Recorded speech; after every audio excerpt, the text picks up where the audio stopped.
One of the most popular times of the year to get into mobile gaming has to be summer. We're all out of school. We're all out doing nothing but gaming. And that's why today I'm going to be going over 10 mobile crypto games because we're trying to make some dough alongside our brain rot. If you enjoy this kind of content, as always, like and subscribe. I'm going to be going over what is to be 10 mobile crypto games you can get in right now or pretty much in the near future. If you enjoy the content, like and subscribe, and let's get into it. First one is Matrix Fire. They launched their token pretty recently, hit fresh all-time highs this month, actually, like 2 days ago. Have good volume. Their game is actually pretty clean. This is what you can imagine to be a team-based game. You go do TDM, you have an objective. This reminds you a lot of a certain game. Then, yes, this is exactly what this is. I mean, this gives me really big Dust 2 vibes with, some CSGO stuff.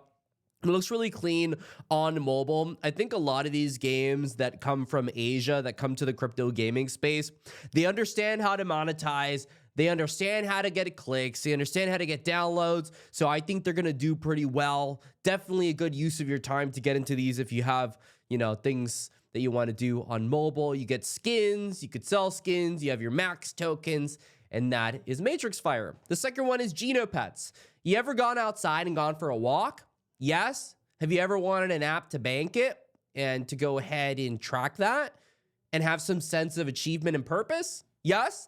Well, the Goo Pets is for you. I actually use applications like this pretty often. These are actually some of the stickiest applications in the entire space because everyone wants to go ahead and take accountability for themselves, right? That's the thing we like to do.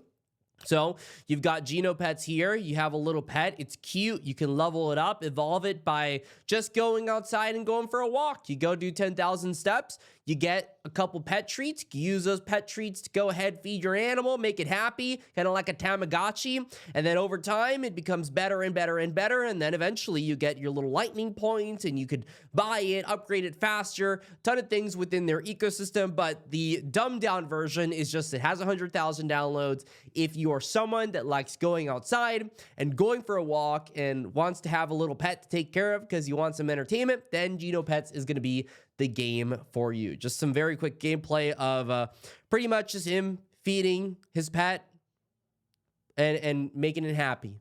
It's nothing wrong with that. We love that. Next game is Cross the Ages. So this one actually gained a lot of popularity because they raised a bunch of money and they were also pretty much on the top of France. I mean, they were on the top of the French App Store for a bit. Just a ton of stuff. So this game, I actually think it's going to perform well. Their token came up pretty recently. Of course, it's going to have the bleeding that you kind of expect from tokens that launch recently. I usually wait at least a month or two before I get into these, but here's the purpose of the token. Pretty simple. Its primary function is to align its value with that of the project's assets and its adoption. The token's used to turn flex assets into eternal, loads mint pass to activate its many benefits, buy, sell, or rent eternal assets through the portal, convert the cards to physical cards, which I think is a really cool utility, and receive super rare cards in an airdrop. Oh, very interesting. This game has 50,000 downloads right now. It reminds me of this Marvel game that came out quite a bit ago that became extremely popular. So I see the viral potential. I see, at least short term, a lot of good things for Cross the Ages. And so that's why I figured I'd talk about Cross the Ages. And they very recently had their launch. The next one is Devomon. They're right now in early access, still a very early on game. If you're into early games, if you're into getting into games very, very, very early on, and you're also someone that is looking into airdrops, this is the game for you. You can actually download this game. There's going to be a 1 million EVO token airdrop across 1,000 winners. Very simple stuff you do there. Enter it. And they literally are like, we launched. We want to get people to download this game. We want people to try it out. Why not? So you look at the gameplay here, pretty simple gameplay. It's pretty much what you would expect from a game that is called Devomon.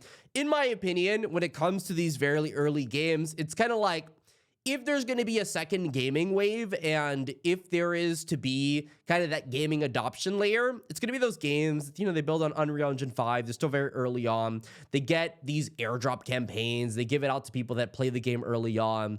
They get these crazy X's because they're at such a low market cap. But of course, it's kind of hit or miss. You know, it could just die or it could do really well. And that's why I wanted to mention Devomon. Next one is Medieval Empires. Now, Medieval Empires, it reminds me a lot of Rise of Civilizations.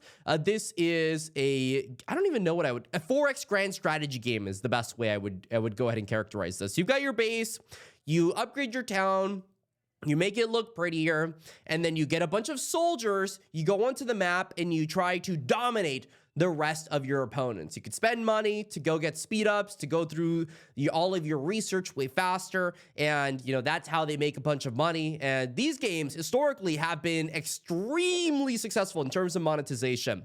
This is one of the games that makes the most sense in the crypto space to be a crypto game, because pretty much anything in this game could be seen as an NFT. I don't even remember what it was called, but there was a game back in the day that was doing this, like Lord of Empires or something like that.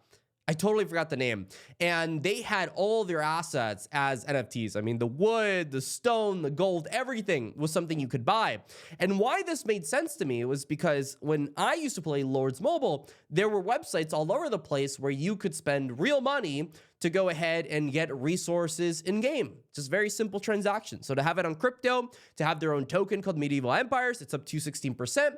One of the top mobile games. Guild of Guardians is the next one. This one actually launched pretty recently. They launched globally May 14th, 2024. This game, it reminds me a lot of, Raid Shadow Legends or Summoner's War, where you have your troops, your gacha troops, where there's a chance to go ahead and get better and better and better troops. But the main thing is you upgrade them over time, you get your equipment, you have a power level that looks really attractive. That is really entertaining and very addictive because you want to continue to have a sense of progression. Guild of Guardians is that. They're one of the main games on Immutable X. It's a $3 billion chain. They have over 100,000 downloads already. I have only heard good things from people that are content creators that have tried this game out. And their token right now is up 159% over the past year. So pretty good launch. Of course, cooling off after the launch, as most things end up doing.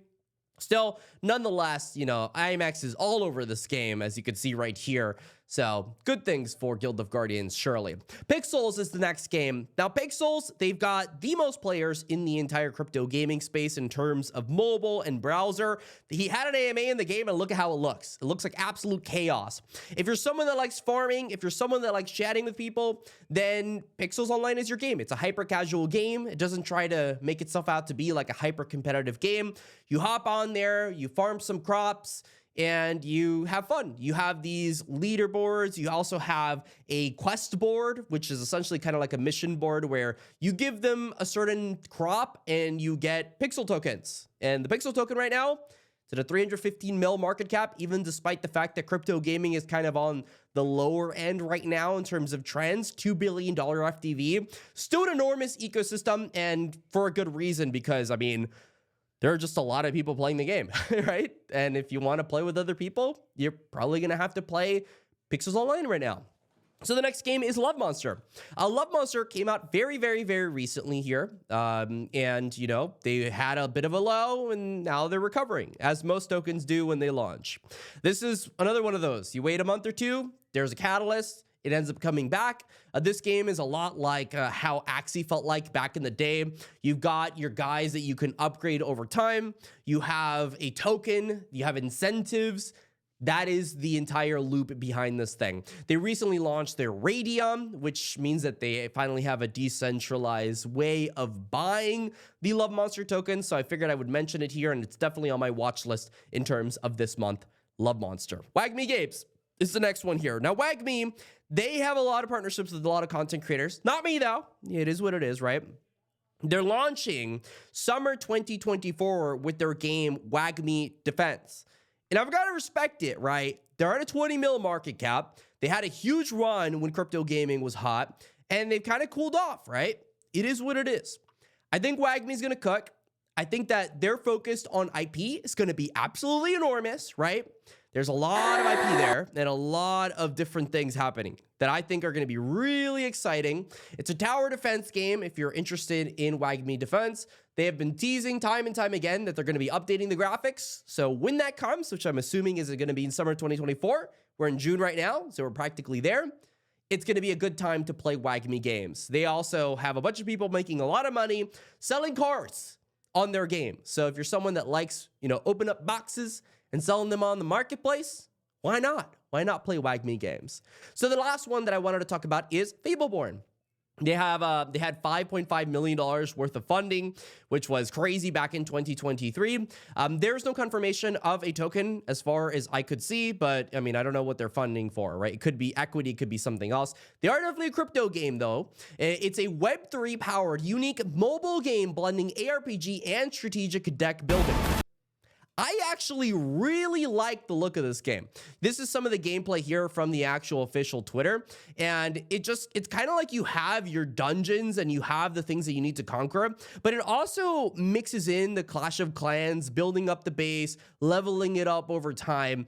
And it's kind of a big blend of Archer.io and Clash of Clans together. And I love Archer.io. I played a lot of it. I think Fableborne, they've got something unique going on. And if they can get the right marketing, then I think a lot of people are going to check out their game, and it's going to be a lot of fun. I'm curious that if you play this game early, right, maybe there is some kind of, airdrop in store for you, and that could be a good thing for you. So let me know your thoughts in the comment section in regards to the mobile games that we talked about today. Are you bullish on these, or are you not? Which mobile games should I be checking out? Till the next time, stay classy, and that's all.